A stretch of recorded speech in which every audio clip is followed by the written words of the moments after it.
on a vu ce Front populaire hier, ça se passait au meeting, c'était le premier meeting de l'Alliance des gauches à Montreuil. Et des écologistes. Et des écologistes, tout à fait. Parmi les présents, on a aussi vu Alexis Corbière, qui a pourtant été exclu de l'investiture par son parti. Il a bien fait de venir, Alexis Corbière? Écoutez, on n'est pas à l'Assemblée générale du groupe de Montreuil, on est sur un plateau télé, donc on va parler des Français. On a mis 1 semaine à se mettre d'accord. Alors ça peut paraître long, mais si on veut le faire sérieusement, c'est normal. D'autres partis mettent 2 mois, 2 ans, et d'ailleurs ceux qui étaient d'accord depuis longtemps ont explosé dans cette séquence. Nous nous sommes rassemblés, et maintenant il y a une seule chose qui compte, c'est comment on gagne et comment on gouverne. Vous êtes rassemblés, tout le reste ne m'intéresse pas. Vous êtes quand même extrêmement ému de ce qui s'est apparenté pour beaucoup comme une purge au sein des Insoumis. Alexis Corbière, Raquel Garrido, Daniel Simonet, toutes et tous n'ont pas eu l'investiture qui leur était normalement promis. Alors il faut faire attention aux mots premièrement. Et deuxièmement, donc la purge, vous dites que c'est pas une purge. Il faut faire attention aux mots, parce que les mots ont un sens historique. Alors vous, ça serait quoi votre mot? Mais tout ce que j'avais à dire, je l'ai dit, sur une chaîne du service public d'ailleurs. Et maintenant, on passe à la campagne, parce que vraiment... C'est un peu la poussière sous le tapis quand même. Non, parce que, je vais vous dire, on est à un moment historique. Jordan Bardella est peut-être Premier ministre de ce pays dans 3 semaines. Et donc, ce que nous avons à faire, c'est d'être à la hauteur de l'histoire. On l'a fait par un accord programmatique inédit sur un programme de rupture qui changera la vie des Français dès le lendemain de notre arrivée au pouvoir, par l'abrogation de la réforme des retraites, par le SMIC à 1 100 €, etc. On l'a fait par un accord électoral entre nous. Et maintenant, ce qu'on a à faire, c'est faire campagne. Les Français nous attendent là-dessus parce que, vous voyez, on a, dans les sondages, c'est intéressant la dynamique. Le Rassemblement national n'est pas en dynamique. Il a même perdu 2 points là dans le dernier sondage qui est sorti. Nous avons gagné 3. Vous parlez de rassemblement devant la majorité présidentielle, qui donc n'a plus de majorité présidentielle, que le nom est vraiment en sursis, qu'ils profitent bien de leur dernier moment de majorité. Nous sommes à quelques points du Rassemblement national, et tout le temps qu'on passe à parler de trucs qui n'en valent pas la peine, temps perdu pour la France. C'est quand même important pour Alexis Corbière, Raquel Garrido, oui, mais nous de se sentir aussi soutenu. François Ruffin, d'ailleurs, n'a pas ménagé sa peine sur la tribune. Ce que j'avais à dire sur le sujet, je l'ai dit. Maintenant, il faut prendre de la hauteur et parler de tout le reste. Vous parlez de rassemblement. Le Front populaire, effectivement, il ratisse très large parce que ça va de Philippe Poutou à François Hollande. Et je remercie. Et Philippe Poutou. Quel est le point commun entre ces 2 hommes? C'est le Front populaire. C'est le Front populaire. Mais est-ce que c'est pas une opportunité d'être élu, puis après dire basta? Madame Bouillet, écoutez-moi. Si on avait fait un rassemblement étriqué, vous auriez dit ils n'ont pas réussi à se mettre d'accord. On a fait le Front populaire, le nouveau Front populaire. Un rassemblement à la hauteur de l'histoire par son aspect inédit. Alors oui, Philippe Poutou et François Hollande, c'est inédit. Et donc je remercie Philippe Poutou de bien avoir accepté de travailler dans la même majorité que François Hollande, et François Hollande d'avoir accepté de bien vouloir travailler avec Philippe Poutou.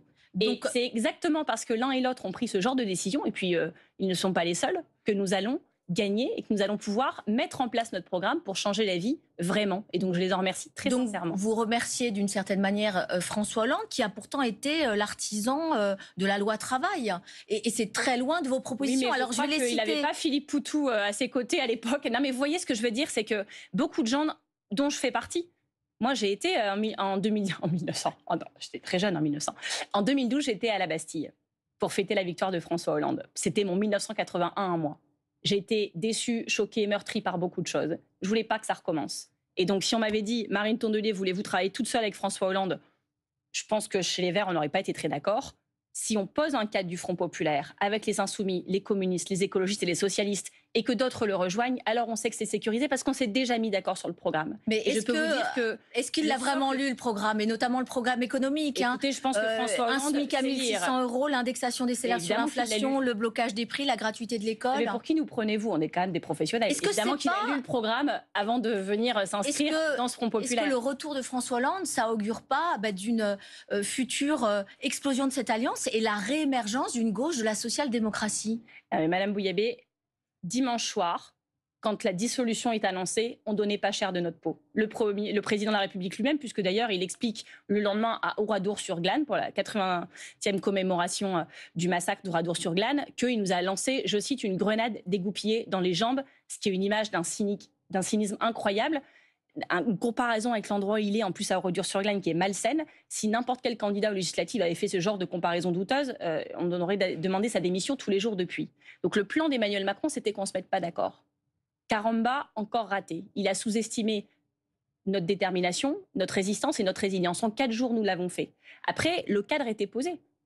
Le cadre était posé. On était d'accord. Et donc, on a réussi à agréger parce que nous sommes allés vite, parce que nous avons levé un espoir immense dans le pays, parce que nous avons rallumé une flamme, pas celle du Rassemblement national, non, celle-là, on va l'éteindre. On a rallumé la flamme de l'espoir à gauche. Vous parce parlez que les Français aussi de gauche et écolo ont droit à cet espoir et on va le porter jusqu'au bout. D'un programme de rupture, notamment votre programme économique. Mais c'est vrai que quand on voit la liste, les économistes, certains économistes ont dit ça va coûter à peu près 250 milliards. Vous les trouvez où, les sous magiques pour faire ce programme économique? Je vais vous dire 3 choses.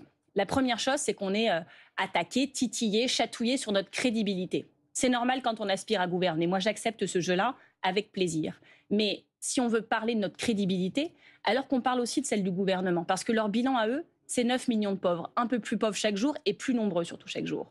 Donc vous voyez, en termes de crédibilité, chacun peut balayer devant sa porte et le mépris envers les partis de gauche venant de celles et ceux qui gouvernent et qui nous envoient du mur, à un moment, c'est un peu...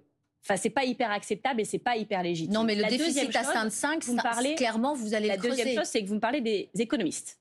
Esther Duflo, prix Nobel d'économiste, a signé la tribune pour soutenir le Front populaire. Michaël Zemmour, qui pendant la réforme des retraites a démasqué les mensonges du gouvernement. Parce qu'à l'époque, on devait se transformer en fact-checker de la réforme du gouvernement avec leur porte-parole sur les plateaux télé qui mentaient sur les 1 200 €. Mais vous les trouvez où, les économies, sur ce programme économique ambitieux? Ce que je veux vous dire, c'est que je ne prends pas de leçon d'économie du gouvernement. Je refuse ça, parce que je vois leur bilan et que ça me suffit. La troisième chose, c'est la société civile. Parce que ce gouvernement méprise les corps intermédiaires, les associations, les chercheurs, les experts. Ils font des fausses consultations pour faire à la fin ce qu'ils avaient décidé tout seuls. Ils ne leur parlent pas, ils ne les considèrent pas. Vraiment, c'est du mépris. Nous, on les a mis au cœur de notre projet. On a pris des propositions qu'on portait avec eux depuis longtemps. Parce que c'est pas OK, on s'est mis d'accord en 4 jours, mais c'est des propositions qu'on portait respectivement depuis longtemps. C'est des propositions de loi qu'on a portées à l'Assemblée nationale. Mais c'est beaucoup de dépenses. Je repose ma question. Les économies, elles se font où? Oui, mais la société civile, c'est pas des loufoques. C'est des personnes qui sont experts de leur sujet, qui cherchent des solutions, qui les mettent déjà en œuvre en tant que syndicalistes, en tant qu'association. Donc vous me dites que ça ne creusera pas le déficit? Mais ce sont des choix économiques. Vous savez bien, même Jean Pisani-Ferry, qu'on ne peut pas soupçonner d'être un gauchiste, le dit, il y a de la bonne et de la mauvaise dette. S'endetter, oui, la question c'est pour faire quoi? Pour aller donner des aides sans aucune conditionnalité aux entreprises, même les plus riches, même celles qui délocalisent, même ceux qui polluent l'environnement et qui même exonèrent l'hypothèse même d'un avenir pour nos enfants. Ça pose pas de problème pour certains. Nous, ça nous pose un problème. Donc on va faire autrement, on va faire la justice sociale, on va faire Robin des Bois à l'endroit plutôt que le faire à l'envers. C'est des principes économiques qui sont justes, mais qui sont aussi sociaux et environnementaux. Alors, en regardant dans le détail... En fait, ça va bien se passer, moi je peux vous le dire. Et le chiffrage de notre programme est à l'étude, évidemment parce qu'il fallait regarder dans le détail et sortir quelque chose de très complet. Si je peux me permettre d'en placer... Et ce sera fait cette semaine. Très bien. C'est un engagement. Quand on regarde votre programme économique, il y a énormément de similitudes avec celui du Rassemblement national. Parce qu'eux aussi, ils veulent la hausse des salaires. Attendez, je vais vous faire la liste. Ils veulent la hausse des salaires, ils veulent la baisse des prix sur l'énergie, ils veulent l'abrogation de la réforme des retraites, ils veulent la fin du livre-échange. Ça varie parfois dans le détail, mais sur l'esprit, c'est pareil. Alors, la première chose qui nous différencie, c'est la crédibilité et l'absence de cynisme, voire de malhonnêteté. Parce que Jordan Bardella, il vous dit ça, mais il faut regarder ce qu'il vote quand même au Parlement européen, ce qui est l'inverse de tout ce qu'il raconte. Donc, souvent, le Rassemblement national, vous avez le paquet cadeau, puis après, vous avez la mauvaise surprise. Mais sur le papier cadeau, vous êtes quand même d'accord? Oui, ils sont forts en papier cadeau. Vous avez le même constat et vous avez les mêmes préconisations. Ils sont forts en papier cadeau, mais souvent, il y a une mauvaise surprise à l'intérieur parce qu'ils ne font pas ce qu'ils disent. La deuxième chose, sur les retraites. Alors, ceux qui aiment bien les retraites dans ce pays, s'il y en a qui nous regardent, ceux qui aiment bien la réforme des retraites du gouvernement, vous votez pour le gouvernement. Ils sont quand même de moins en moins, comme en attestent les sondages. Si vous avez trouvé que cette réforme était scandaleuse sur le fond et sur la forme, sur la manière dont elle a été adoptée au forceps, 49.3, etc., non-écoute des Français, de la rue, des pétitions, alors vous voulez l'abrogation de cette réforme des retraites. Nous, on la propose dans les 15 premiers jours du mandat. Nous sommes élus le 7 juillet. Mais eux, c'est à l'automne, finalement. Non, c'est pas pareil. L'objectif est le même, abroger la réforme des retraites. Figurez-vous qu'il y a des gens qui sont concernés entre le 7 juillet et l'automne. Mais concédez que vous avez des points communs. Non, tout nous sépare parce que nous estimons que le sujet capital, c'est dès notre élection, symboliquement, parce que les symboles, ça compte, et que ce n'est pas qu'un symbole, puisque ça changera concrètement le quotidien de Français qui sont concernés dans la zone entre l'été et l'automne. Je ne comprends pas pourquoi le Rassemblement national commence déjà à dire non mais nous, on va prendre notre temps, il faut bien regarder, on verra à l'automne. Ceux qui vous promettent pour plus tard, c'est toujours trop tard et souvent c'est jamais. Nous, on le fera tout de suite. Voilà. C'est une grosse différence. On attend programme de rupture et je pense qu'on a bien besoin d'une rupture avec ce gouvernement dans ce pays. On attend le 8 juillet. Bonne journée à vous, Marine Merci à vous. Tondelier.